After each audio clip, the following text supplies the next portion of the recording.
good to have the best seat in the house again. And Isaiah gave us great intros to start with, so I think we're going to forego that since we don't have a ton of time and leap directly in here. So I think before we start getting into talking about the financing aspect of this specifically, and we're really going to focus on nuclear today, we should do some table setting with some nuclear typology. So there seems to be, I don't want to say confusion, but looseness about the way words like advanced or SMR get used. So I wanted to go to you, Julie, to help start out with that. What are the difference between these things? What are we talking about when we're talking about financing this nuclear? Sure, absolutely. So I think a lot of people were surprised and some of us delighted to see the recent executive order that called for having 10 large reactors with complete designs under construction by 2030.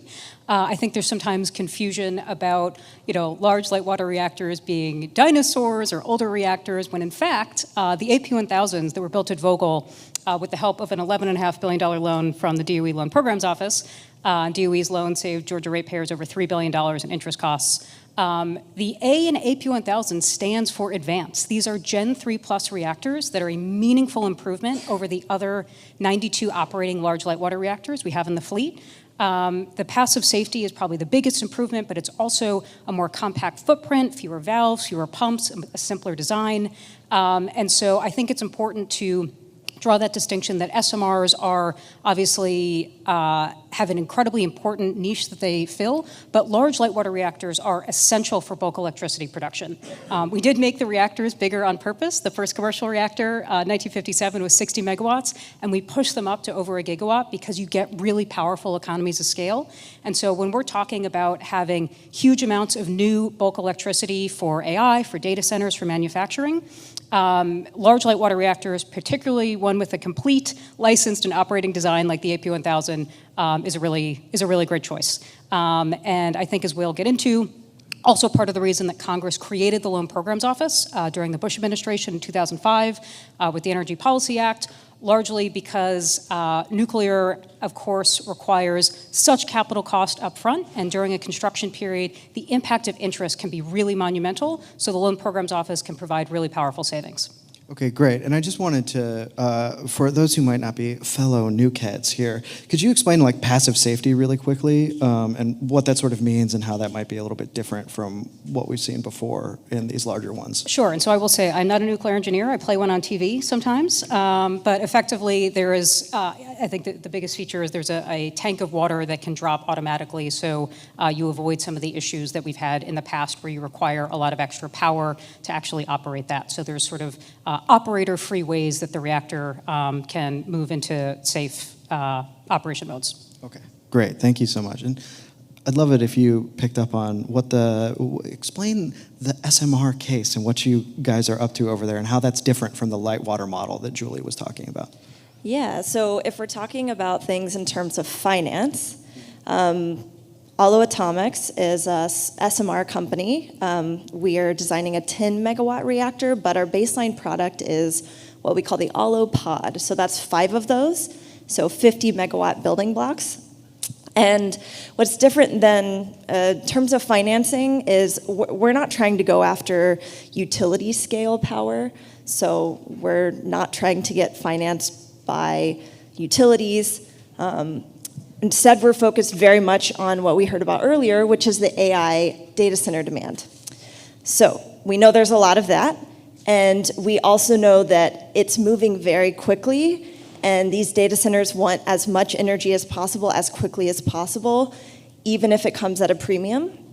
So it's a good sector for us to be starting out in because we're focused on deploying very quickly, but we know that our first few of a kind are going to be a little more expensive. That's just how technology works. First of a kind, you've got to bring down the cost with scale and repeatability and proving yourself out.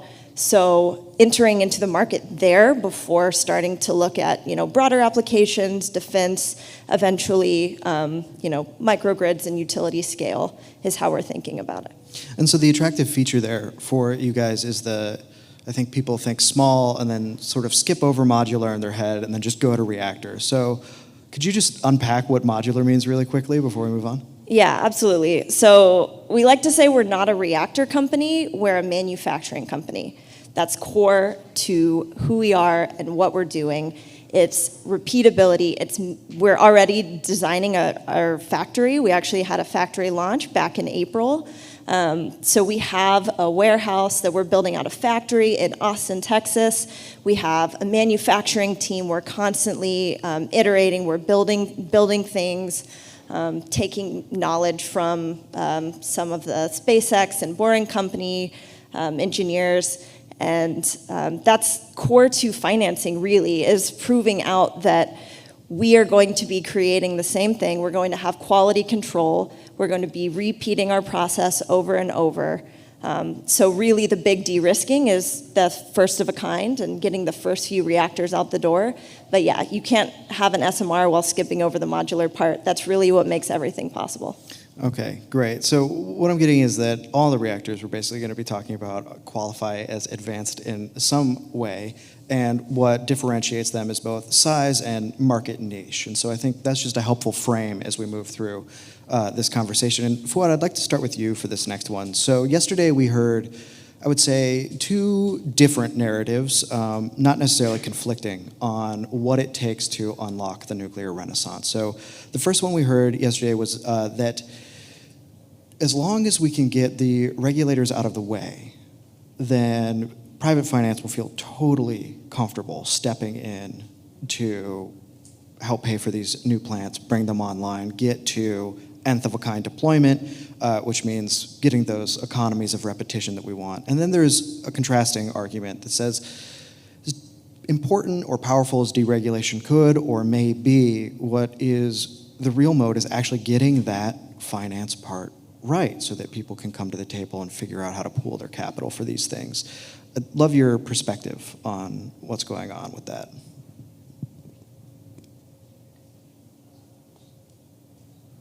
I mean, I was a little anxious when you first invited me to this panel, because usually on panels like this, I'm talking about something that we've already financed, right? We say toll roads in Colombia, LNG plants, renewables, pipelines, whatever. And now I'm talking about a sector that I haven't financed. So I was thinking about who would be a better fit for this panel. So who are the private financiers of nuclear projects around the world? And the answer is there are none. And there haven't been any in the past 30 years. And I think there haven't been any ever. The private sector has not financed nuclear historically. And by financed, I'm going to differentiate a little bit between debt and equity, and looking forward, small scale versus large scale. I'm talking about debt for large scale reactors. And when I say private sector financing, here's what I mean. If the reactor doesn't work, you lose your money, right? So I lent to a regulated utility with a regulated asset base. Well, you didn't finance the reactor. You lent to somebody who's got monopoly power over a user base. Or I lent under government guarantees.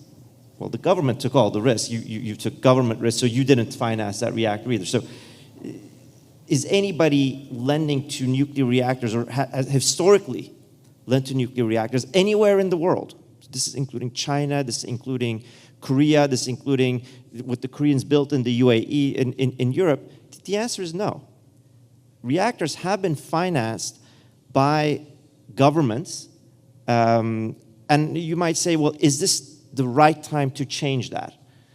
I mean, this is going to be an easy one. Absolutely not, given the history of cost overruns and timing delays. And I don't think streamlining regulation is likely to solve this problem, which is ultimately an engineering problem. It's a risk allocation problem. And if you ever did come up with some sort of private sector financing with private sector cost of capital, the reactors that Julie referred to, the larger scale, that are really going to be the backbone, they'll not be cost competitive, and it would be inordinately expensive. I did differentiate between debt and equity, small and large. I think there's a role for private capital in SMR company equity, because there will be reasonable commercial returns to equity investors who are coming out with the new designs, the new manufacturing processes, but not for large-scale reactor debt, which is, when you look at the amount of money needed, that's going to be the majority of it. Yeah, so I'll maybe offer a couple pieces there. One is that I think the fact base around current licensing is really important. I think a lot of people don't realize how much historical and current licensing there is. There are actually 6 current COL, so combined operating licenses for large light water reactors in the US right now. So 2 of them in South Carolina, 2 in Florida, 1 in Michigan, 1 in Virginia. And then in total, there are 26 licensor applications in various stages of they were either submitted and then withdrawn at 17 different sites across the country. And so the fact that you have active licenses that people aren't using today, I think points to this point around there being particular incentives for utilities that don't necessarily drive them towards new nuclear. And so one of those is that regulated utility accounting is something I have learned against my will. And regulated utilities exist purely to meet their regulated rate of return, right? They're 9.5%. And so everyone who gets promoted to a utility company and is in an executive leadership position there is there because they want to make that steady return. And so they look at, for example, at Vogtle, $3 billion being disallowed from rate base and their shareholders having to eat that. And they're like, well, that's not what I was hired to do. That's not why I was put in place here. And so they are incentivized to just do risk-free CapEx from their perspective, so sort of maximize that rate of return. And the other issue is that nuclear reactors are 80-year infrastructure. So the NRC is in the process of doing subsequent license renewals for most of the existing reactors, which is really exciting. But it's very difficult to get shareholders excited about cash flows 60 or 70 years from now. And so that is something where it is likely in the interest of governments and utility commissions and policymakers to value the children and grandchildren of today's ratepayers having affordable, reliable baseload power. But it is not necessarily baked into the incentives that drive people today. Okay, and so I want to talk a little bit about the equity part that Fuat brought up, Kathleen, because that seems to be where you guys are for what you're doing with Aalo. So I'd love it if you could just riff on that for a little bit for us and what it's like from y'all's perspective. Yeah, so our strategy at Aalo is, for one, we're starting with financing at the very core of our strategy. We've got a strong financing team that's been running models and building this into our deployment strategy from the very beginning. So the approach that we're taking, and I know there's been lots of talk about licensing, and we'll get into that, I'm sure, but we're starting with deploying our first reactor at Idaho National Labs, and we are getting that licensed by DOE. So it worked out pretty well for us that the executive orders that came out a couple weeks ago, literally stated that we should be doing just that on our exact timeline, so that's pretty nice. And with that approach, we're continuously engaging with the NRC, but our goal is by deploying our very first full-scale reactor, licensed under DOE, on DOE land, we're going to be de-risking the design and also proving out our licensing strategy and being able to borrow a lot of the licensing work from the DOE process for NRC, and being able to take that and be able to copy paste. But that's where the equity comes in, is that we're going to be using the equity to build up that first proof of concept alongside commercial partners that are very, very eager for, frankly, for first of a kind. We have people lining up. This is something very different from, I come from the carbon capture world before this, and my company was deploying projects but also developing new technology, and for the new technology, nobody wanted to be first. No one wanted to take that risk. But the energy demand is so great that everyone is lining up saying, we don't want to get left out. How can we be your first customer? Acknowledging that there is new technology and financing risk. So when you say everyone there, obviously we're assuming that's literally not... Everyone. Literally everyone. We're assuming that that's not utilities. So who do you mean in that case? Who is your ideal customer? Yeah, so this is specifically data center developers.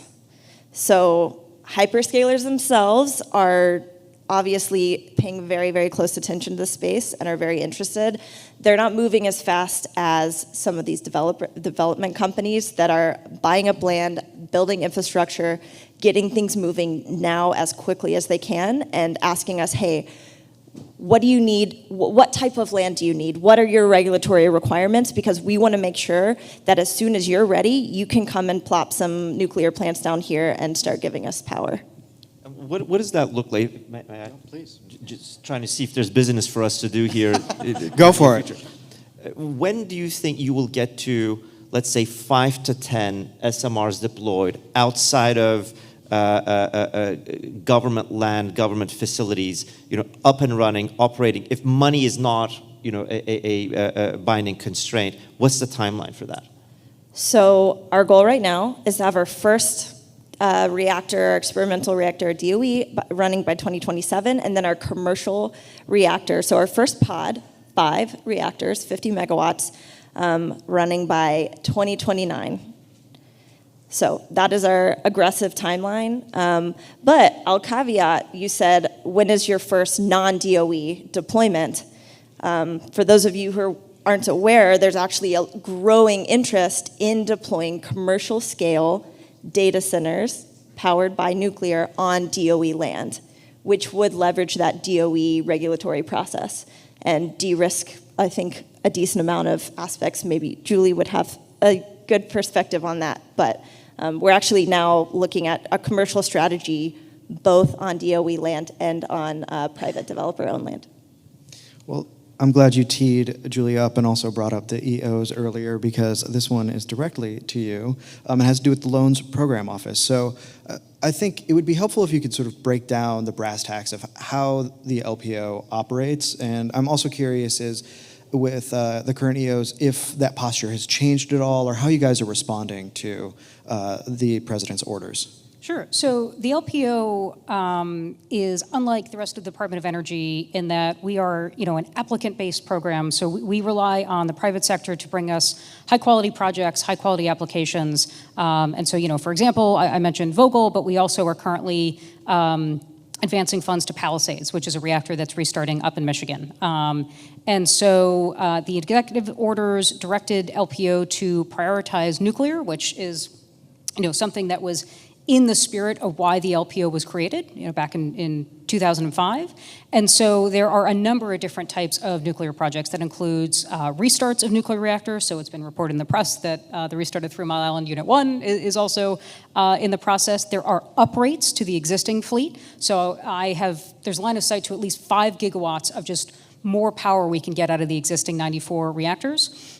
There is resuming construction for reactors that previously stopped that construction. So for example, VC Summer down in South Carolina has 2 roughly half-built AP1000s. And then finally, there is the construction of new reactors. And so this target of 10 large reactors under construction by 2030 is very powerful and is something that really the LPO was designed to support. And so we are looking forward to engaging more with the private sector and seeing the projects that they put together, because exactly as we've heard today, Southern Company and the folks in Georgia ran through a wall for the rest of us in getting Vogtle Units 3 and 4 finished.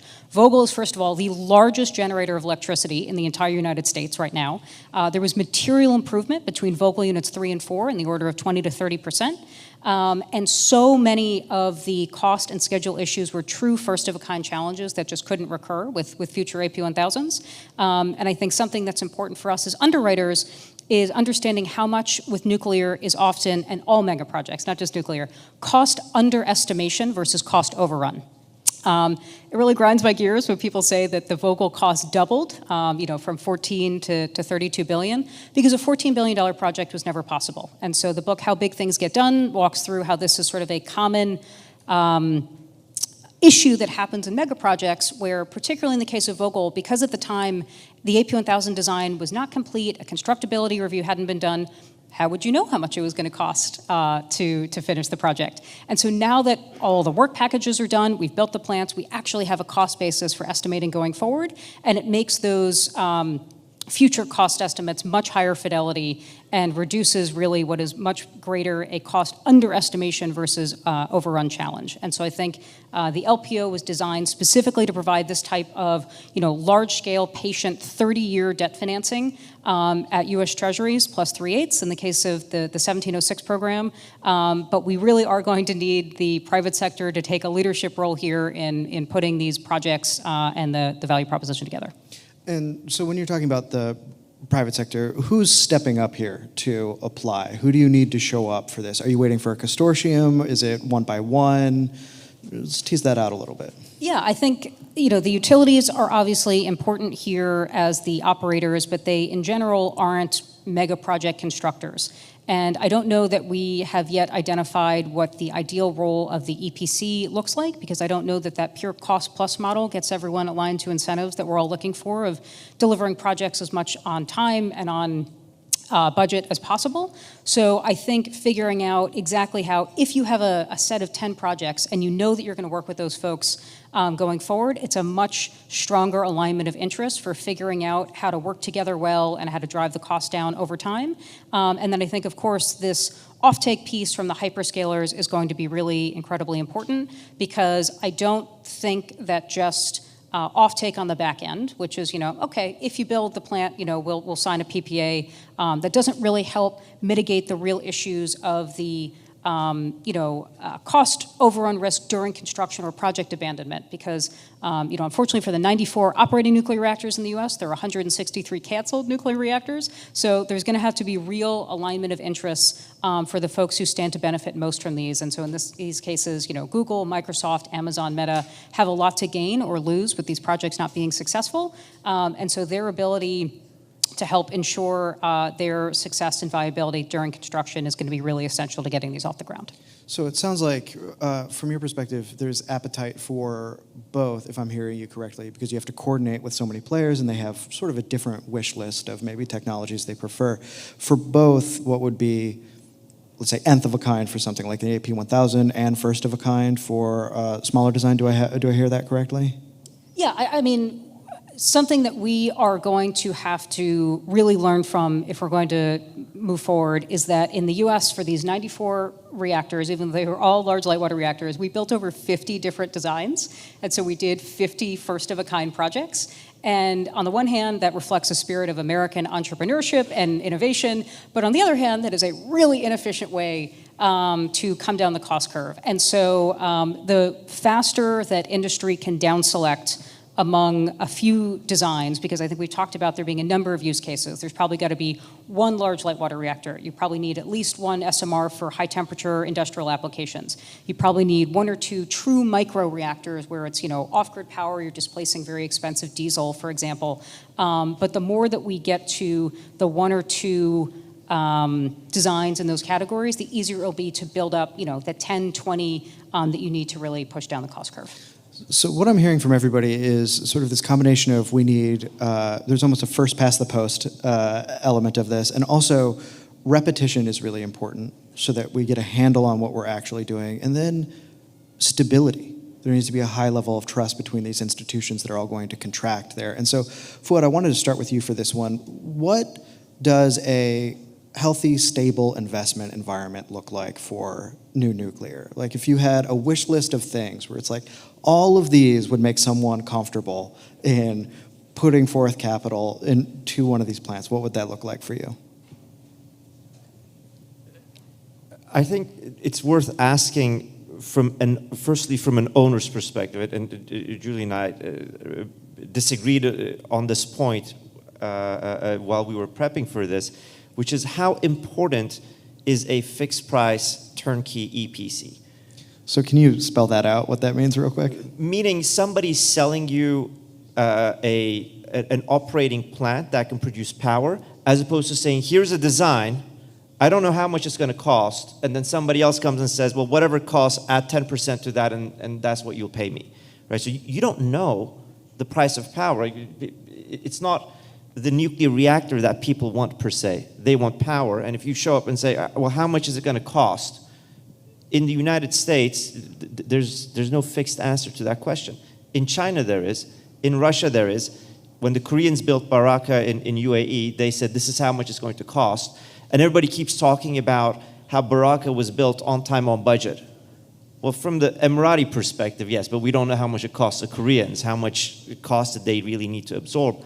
But that risk allocation right now, in the United States, it would appear to me that nobody's willing to say, I will deliver you X technology for Y price within Z time frame, or if not, I will pay you significant amount of damages. So that product, this is, from my perspective as a financier, it's something that needs to happen, and I think that would be an output of a lot of things that come together around permitting, about regulation around risk allocation, etc. But for many other things that we finance and that our regulator allows us to finance, we can point to some sort of reasonable cost estimate or a fixed price turnkey EPC. So that's, I think, really an element that doesn't exist today, that if in the future you say, look, someday will banks be lending to large-scale nuclear projects, that's something that needs to be there. Will that day ever come? Well, you could. There's a similar asset class, which is large-scale hydro. You can compare to nuclear, right? Very high upfront cost, long construction period, very long useful life, and there are banks that finance large-scale hydro projects. But really, that risk allocation is key for the private sector to take that risk, and I don't see that happening, honestly, in the next 10 to 15 years in the United States. Okay, so what I'm hearing is that there just needs to be harder numbers and more confidence in what's actually going to happen once you go forward with the project. Okay. That's right. And as I said, large scale and debt. So that's the part of the matrix I'm talking about. Mm-hmm. Smaller, modular equity, I think that money exists today, and I think Aalo is going to be very successful in finding equity investors to carry out their vision. Okay. Julie? Yeah, I think the word that people use is predictability. And so I think there are a couple, the end goal is predictability and alignment of interests, and there are a couple different mechanisms you can use to get there. But that is going to be incredibly important, particularly as we think about it as underwriters and what we're looking for. But I also would be remiss if I didn't mention that the AP1000 is modular. There are 342 modules. And so I do think also that as people think about the value proposition of some of these reactors, again, I go back to there is so much history that has led us here that, for example, what are often referred to as Gen 4 designs, so non-light water reactors. These are not new. These are 60 and 70-year-old designs that we built and operated and had some operating challenges with. And so we didn't end up with 94 large light water reactors by accident. And so on the one hand, I think it's very compelling that we have evidence that these work and that we've built and operated these technologies before. On the other hand, I think that there's some very important history there and lessons about material science and operating and capacity factors that are going to be really important. So I think that particularly as we have an influx of interest and new investment into the space, I just really encourage people to look at the journey that we took here, and in particular the role that Admiral Rickover and the United States Navy played in down selecting the field where we are today. So what I'm hearing is a little bit of an echo of what Fuat said in terms of when people are going to discern what technologies they feel comfortable investing in at all. It's not just what will predictability look like in the future, what are our hopes for that, or if we eventually get there. It's also we should look back and see what we've achieved and why we got here, and that these weren't just accidental decisions, right? They were intentional, they were informed, and we would be remiss if we didn't do that. Unfortunately, we are just about at the end of our time. I have so many more questions for you guys, but maybe that's for after. So for now, thank you so much for being here. Thanks so much.